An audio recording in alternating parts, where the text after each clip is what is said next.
Alam mga madi, magluto ta karon og homemade pulburo natay corn powder, brown sugar, manapod tay powder milk mga madi. Mao na atong 3 main ingredients karon nga day. Another day, another video mga madi. Brown sugar, corn powder or tik-tik mga madi, asukar nga pula o gatas nga powder. So karon mga madi, ato ning itak na itong kalaha mga madi para muinit.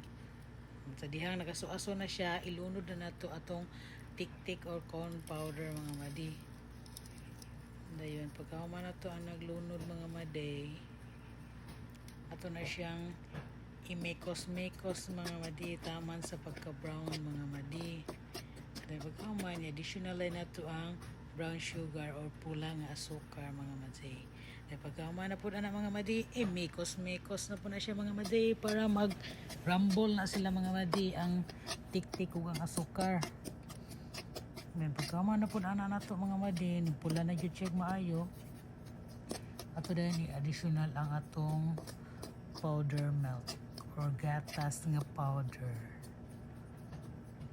Pagkahuman na ito additional mga madi, mekos-mekos na po na nato mga madi taman sa pagka-brown na jud mga madi para mag-rumble na gina sila mga maayo mga madi. Mekos-mekos again, mekos-mekos. Tapos agdaan na siya diyang na yung mga itom-itom kay indusyot na siya mga madi. Pero mawala na siya onya. Ito na ng magic.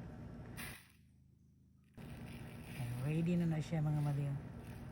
Ready na siya para kaunon. Pero ito sa napabugnawon kay paso may tana. Kay init mo na siya kaya mga madi. Ikan mo na siya sa klayo. Good no? Para ito mga madi. Thank you for watching. Luto na itong homemade polvoron mga madi.